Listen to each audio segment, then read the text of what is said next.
go to sleep, I go far away. If you forgot your dreams, just remember to love. It's important to remember your dreams. It was all a dream. And I woke up.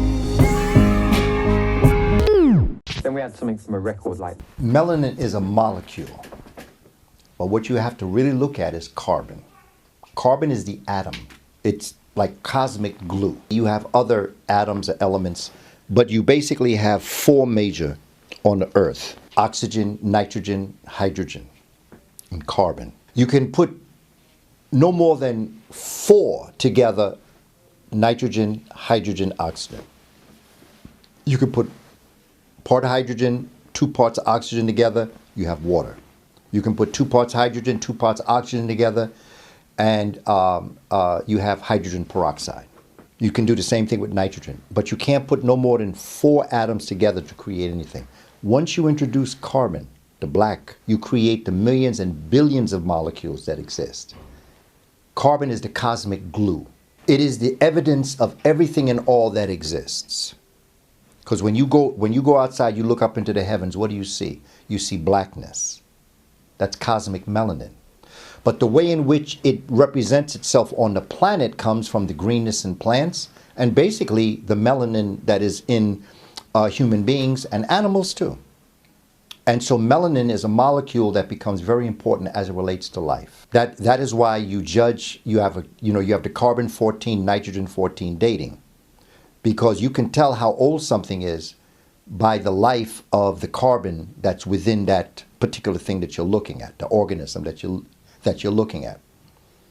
So that carbon is the actual stuff of the cosmic universe. And if there is life outside, it's going to be black.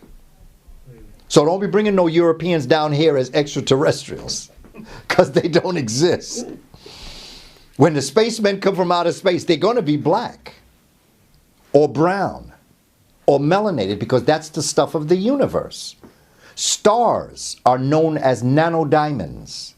Stars started off as dark matter being pushed in by dark energy, and is being pushed in, being pressured in. And when there is no more space inside of that teeny weeny nugget of blackness, it implodes. That becomes a star. Stars are crystallized blackness. Blackness isn't in the stars. Stars came out of blackness. That's why people say erroneously that there's nothing faster than the speed of light. That's not true. Faster than the speed of light is the speed of darkness, because everywhere that speed travels, darkness is there before light got there. Make sense? Because it's right here. It's right in front of us to see. When you look up there, you see the stars. Those stars are crystallized blackness. Just like when you come down to Earth, diamonds are crystallized blackness. The fossil fuels and things that are in the Earth put under a lot of pressure, they crystallize into what we call diamonds. That's what humans are. That's why we are diamonds in the rough. We are forever put under pressure. Accept the pressure that you've been put under. Because Dr. King said that your character is shaped and created during times of controversy and conflict, not during times of comfort and convenience. Anybody can do the right thing when it's easy, but only a special person can do the right thing when it's hard. And that becomes very important for us to understand. And our ancestors in Egypt, in Kemet, had a symbol. It was a dung beetle called Kepra. And this dung beetle lived by eating dung of the cow. The dung beetle laid its eggs and put it in cow dung and would roll it. And as it rolled, the baby dung beetles would break through the egg, would break through the dung to the light of day. And so the idea was, well, I'm going to say it so that we can understand what I'm saying. Like we say, I don't feel like eating this shit all day long. It didn't make me eat shit. But that saying came from Africa, because what is defecation but the refuse of what everybody else has? It's your body is purging the refuse, things that it doesn't need, things that it doesn't want. It keeps the protein that it needs, but it purges through liquid or solid, those things that it doesn't need. And so when you think of this idea of Kepra and you think about life, you stop arguing about the bad times and you begin to understand, well, maybe those bad times are coming to me so that I can shape and perfect my character to get to your higher level of ascension where you belong. And if you didn't go through that, you wouldn't be tested in order to come up there. Because remember, Dr. King said your character is shaped and developed during times of conflict and controversy, not during times of comfort and convenience. So when even the worst of things are coming at you, sometimes you can actually thank the Creator for sending those times to you to give you the opportunity to perfect your character. Instead of spending most of your time saying, why me? Well, why not you? Why not? It's you because it's you.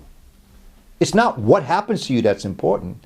It's what you do with what happens to you that's important. Because it's coming at you for a reason. It ain't about fair. Life ain't fair. Get over it. We have cards that we've been dealt. You got to live your cards. You can't complain.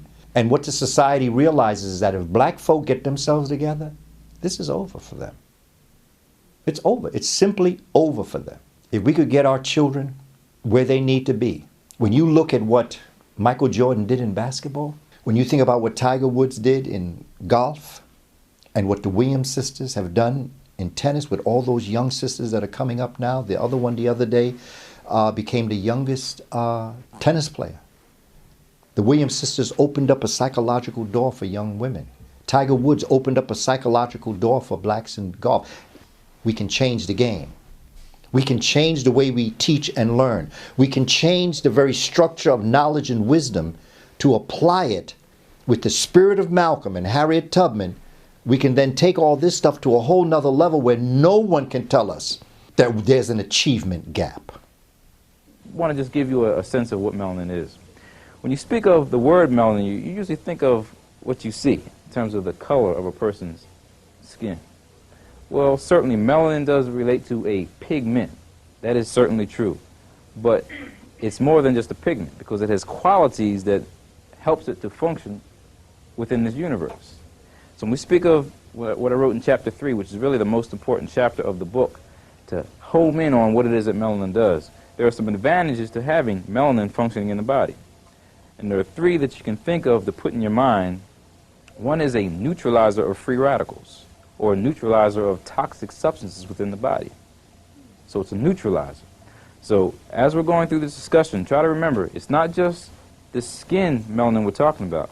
Melanin is also found inside of the body. So we'll break down those other places within the body it's found, but just kind of remember that melanin itself is acting as a neutralizer of harmful substances that are in the body. The reason why we as African people may not age as quick as Europeans may, because of the melanin. It's cutting off the free radicals from destroying the cells, therefore we have a much younger appearance. So you may have your 90-year-old grandmother may look 60 or something. So that has a lot to do with the way melanin is functioning. Now within the body, in terms of in the brain, when you start talking about a neutralizer of free radicals, well, just as it is collecting these substances on the outside of the body, it can also collect them within the brain. And one of the places that's rather heavily melanated or heavily dark in color is the substantia nigra. Yeah, it sounds like a big word, but when you look at it, it's a Latin word for black substance. Substantia, substance, nigra, black. There's a disorder or a neurodegenerative problem called Parkinson's disease. I'm sure many of you have heard of that. People who suffer from Parkinson's disease, it's a neurodegenerative disorder. These cells start to deteriorate. People, they shuffle when they walk. They have tremors. They also can't initiate movements. You know, your mind is telling you to do something, but you can't actually do it. There's something going wrong in the brain. Part of the brain that's being disturbed is a part that's melanated. Well, we don't really know what the cause of Parkinson's disease is, but the thing is, people are saying that it may be accumulation of these free radicals or these toxic substances over years. Because normally you don't develop Parkinson's disease at age 10, 11, 12. You get it when you're older in life. When you've eaten all the terrible things that you shouldn't have been eating throughout your life, all the things we know about pesticides in food and the so-called cumulative effect. Because you don't just die of natural causes, you die of toxicity, poisoning over years. So the same thing could be occurring within that part of the brain called the substantia nigra. So it's just absorbing those free radicals. So good on in one sense in terms of absorbing these toxic substances, but on the other end it could be a disadvantage. So that's why we don't want to be misled that melanin makes you great and just leave it at that, as in some books have led us to believe. The one written by Carol Barnes, Melanin, the Chemical Key to Black Greatness. So it sounds like, well, yeah, it's just chemical that makes us great, but we don't need to be too confused about that. The second role that I spoke of is it's acting as a nerve conduction facilitator. When we say nerve conduction facilitator, we're speaking of the way that our brains are operating. Can't function without a brain. The brain is the central processing unit, just like for the computer. So within certain parts of the brain, melanin can help to, make those nerve impulses flow a little bit better. So you may have quicker reaction times. So if we look at the eye itself, some people have darker color eyes, some people have blue eyes, or light gray eyes. Well, the darker your eyes, the quicker your reaction time. So maybe people who are marksmen, in terms of maybe even archery, those particular events, people who have darker colored eyes and also a dark pigment on the back of the eye towards the retina, the pigment layer, if that is dark, then this helps the person, function better in the environment in terms of focusing on these the visible light that is in our environment. So when we speak of nerve conduction facilitator, it's helping the nervous system function at a higher level. So possibly helping us vibe with the music, staying on rhythm. And also talking about singing, rapping, and also moving. And there's a lot of people that can't do that. There's a lot of uncoordinated people out there. And we don't want to just say that all black people can rap, all black people got rhythm, because that's not the case. But it can be maximized in people of color. Okay. The third point of emphasis about melanin functioning is it acts as an energy transformer. All around us there's energy pervading. We don't see the ultraviolet radiation or the visible light, but it's out there. Okay, it's a span of wavelengths that's out there that causes us to see what we see. Then you start talking about radio bands. We can't see radio bands, but they're out there. Microwaves, can't see them, but they're out there. So there's energy pervading the universe. Well, everywhere that you see melanin in the body, it's at places where energy conversion is happening. So speaking from the skin, speaking about the brain, those are the two main points about, again, this conversion. But speaking from the skin and the brain, everywhere you find melanin, it is functioning to convert energy. So you speak of dealing with the eye, converting the visible light, what you see, into nerve impulses, something that the brain can now understand to detect, to say you see a glass, you see a shirt. Well, in the ear, you have melanin found in the inner ear. You don't see sound waves. You can't really see the actual, words coming out of my mouth, but you hear something. That's energy. In the inner ear is where you find melanin. It's functioning to convert those sound waves into nerve impulses so what the brain can understand what you're talking about. Inner ear, eye. We already spoke about the brain in terms of, again, movement.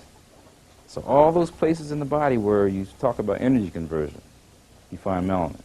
And there's a lot of information in terms of metaphysics. Many of you may know about the chakra system, may know about spiritual centers that are supposed to be within the body. Some speak of the pineal gland as being the crown chakra, the number one to kind of focus on. Well, in those centers are where you, again, find energy transformation going on. And when we start talking about the skin isn't just some covering on our body. It's an organ. Matter of fact, it's the largest organ of the body. So you can break it down. I have a little picture in the book. I think it's diagram number 3. We have on one side, we start talking about if you're under stress, there's some hormones that have to work in the body for you to engage into this particular activity. Don't get too confused about these names now. From the hypothalamus, you'll have a substance called CRF, corticotropic releasing factor, or corticotropic releasing hormone. It must go to the pituitary gland, located right here, to release something else called ACTH, adrenal corticotropic stimulating hormone. That then goes to the adrenal gland to kick in your cortisol, your glucocorticoids, to get you revved up to deal with the situation. So that's a hormonal response dealing with a certain organ in the body that you just talked about. But look on the other end when you start talking about for the skin. You got within the brain something called POMC. I have it written here, but the long name of that is pro-opiomelanocortin. Certainly when you read the book, you start to understand those things, right? Pro-opiomelanocortin, pro-opio. Opio, there's some form of like opioid in there. So you know about opium and how that makes you feel good. Well, there's something in your body that makes you feel good too. Melano. There's something in there to do with making you dark in color, something within that structure. Cortin. That's also where you have a breakdown of this substance we're talking about, ACTH. Well, POMC can go ahead and talk to the pituitary gland to make MSH, melanocyte stimulating hormone, which can also then go to the skin to what produce more melanin. So just seeing skin color and just saying, oh, that's just a pigment, it's functioning deep within the body to make the body dark. And when women are pregnant, you know that line from the lineus nigra, from the navel all the way down to the vaginal area? What's going on there? You know what I mean? There's something to do with the hormonal effects of how the melanin is being produced from the hormones here in the brain then to the skin. So don't just look at the skin as some so-called covering of the body. No, it has a function within itself. And this is when we start to talk about being connected to what? The universe. All the things we know about now about dark matter. Dark matter being something out there. You can't see it. You don't know what it is, but they know it's there. And white people are saying that now in their journals. We don't know what it is. I had that, I think, in the chapter on material spiritual connection. They don't know what it is, but it's something out there. And if you saw the movie, show X-Files last night, talking about dark matter, this guy went to this accelerating machine, and he ended up, something happened to him where it was his shadow. If people touched his shadow, then they would be taken into this energy system which relates to the dark matter. So the point I'm trying to make here with us is that the connection between us and the universe is there. Europeans are all about controlling and dominating it. It's almost like they've been detached from it. Because it has something to do with the body, which is nothing but really a microcosm of the macrocosm. When we say that, your body ain't nothing but a replica of what's already out there. In terms of the shape of the trees, they look just like the way that the nerve cells look like. In terms of receiving that energy and transmitting it back into Mother Earth or to the body. So in terms of all the symbolisms, they're there. I don't need to give them all right now. But look at the key in terms of people who are highly melanated and are in tune to the environment. And we can also break this down to the Native Americans, or native peoples of this land right here. They are in tune to what? The environment. But white people ain't into that. They into about controlling and dominating it. So we need to understand that there's some principles there that relate to the melanin. But within those statements I just made is where some of the controversy comes into play. That's why the first chapter is on a critical analysis of the literature that's already out there, but from an African-American perspective. And most of you, I'm certain, have read Dr. Welsing's work, the ISIS papers, correct? But when you read that, it's not really much on melanin. Her theory within the color confrontation, the Crest theory of color confrontation, the two main points are that white people lack melanin, therefore they feel that they're genetically inferior. And the other point is they feel that they're numerically inadequate. So since they're numerically inadequate and they lack melanin, that's why they act the way they do. Okay. All right. So that's, simplistically speaking, that's a good way of analyzing it. But when you really break it down, a whole lot of black people act the same way. So we've got to be very careful about making those statements. So I think we need to watch out for focusing on some chemical that's causing somebody to act in a certain way. So I didn't want to write the book to be used as an antagonistic scholar against Dr. Welsing, because that's how the media would use it, you know. So I supported her, and I give her a lot of credit for even bringing these issues to light. A lot of people don't even talk about it. She's the only one that said, let's have a conference in New York about why black men scared of white men. Nobody else talking about those things. So I got a lot of respect for her, but the way that the issues are coming out and then the audience taking it and running with it, confusing. So we can't fall into the trap that there's one chemical that's causing people to have a certain, behavior. However, we do want to focus on the scientific principles of melanin and some of the concepts related to it that does state that there's a difference. And all the stories in the past, oh yeah, you Negroes, there's something wrong with you. The Negroes, put them away. Now they want us all to be equal. We're all in this together. We're all friends. We're the same. There's no differences. There is differences. That's the point. We need to focus on, capitalize on, rather than downing them and talking bad about them. No, let's uplift them. The Asian person looks the way they do for a certain reason. Respect that. European looks the way they do for a certain reason, respect it. The African looks the way they do, respect it. But the system now wants to act like everybody's the same. That's not the case. And it's the melanin that is the defining factor that makes us much different than many people. So that's a dangerous statement within itself, but I think the only controversial statements I have are around pages 70 to about 82, where I start dealing with the inner ear mechanisms, and I start talking about the Michael Jordans and the MC Hammers and the Michael Jacksons. You know, I know Europeans move like they do, or do what they do, and you know it ain't just from practice. There's some natural abilities that are being basically maximized, and we all have that potential, and the point is not to fall into the trap that it's some chemical creating it, but my whole point about the melanin is people who have a greater capacity to produce melanin in terms of the genetic thing, then the greater is the maximal ability for that melanin to function at a higher level. So if you, again, come from a African background, or you have genes that are, again, focused on highly melanated genes, then you are more focused on having melanin function at a higher level versus a European where it's weeded out. But we got to be careful about that because we know about all the things with slavery. I mean, half of us got white genes in us anyway. That's why we have such a vast array of colors within our community. So not to fall into the trap that it's just one pigment and this color that's supposed to be defining you as a people. That's the problem that I'm saying is the myth that's out there. But we got to understand that from a genetic standpoint, because there are many light-skinned people that are more revolutionary than the dark-skinned people. So it ain't got nothing to do with the so-called color of a person's skin. Genetically speaking, however, the greater it is, like I said, for your potential to produce melanin, then the greater it is for that melanin to function at a higher level. Those are the key concepts that I try to focus on within the document without falling into the trap saying that all black people are going to act a certain way, all white people are going to act in a certain way. And the person that I spoke about to present some of the informational literature on from an African-American perspective was CANT Diop. Diop was the only brother that was taking this stuff to the lab. He was investigating the melanin on what's in mummies. And you know what they did? They started to hide the mummies. They got them today hidden in the back where they're not letting people know, what the color of certain mummies were and during certain dynasties. But to put those ones out there that they want to be, bus go by so you can really hear this. Dark-skinned white people. Those are the ones that they want you to see.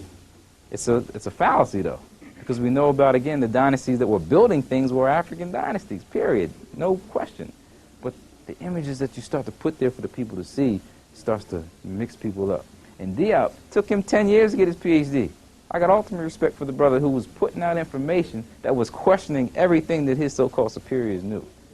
He was struggling. He had to write 2 PhDs to finish up because he was questioning, look, these people were black, period. This was an African civilization, and that's not what they was teaching back. They ain't teaching today either, right? So he was trying to take this to the lab. He developed, I think, the radiocarbon lab in Dakar, Senegal, and was actually studying the melanin content of the mummies. So he was really focused on the scientific principles, but he wasn't into kind of making any conjectures about human behavior. And even make a statement from his book, The African Origins of Civilization, Myth or Reality, where he talks about us not falling into Nazism. I have a quote in there in the first. So those are some of the opening comments on the melanin. I'm certain you have some other issues, either dealing with melatonin, the pineal gland, any other issues. I'll focus on them, but let me try to get a feel for where some of your views on this concept. Any questions? Melanin is concentrated colors. It's similar to the black hole that's in outer space. So all the black holes, everything in outer space is also made out of melanin. Chlorophyll is the melanin of a plant. So that green substance is actually the melanin of plants. The human eye can only see colors that are reflected away from an object. So if an object appears black in color, that means that object is absorbing all colors except black. Melanin pigment, right? Right. Is so unbelievable, George. They're using it in computer chips now because it has an ability to transduce electrical energy. Can you imagine this? It has this incredible ability to hold on to and transduce and manipulate electrons, electronic energy, and photons, photonic energy. It's a fascinating molecule.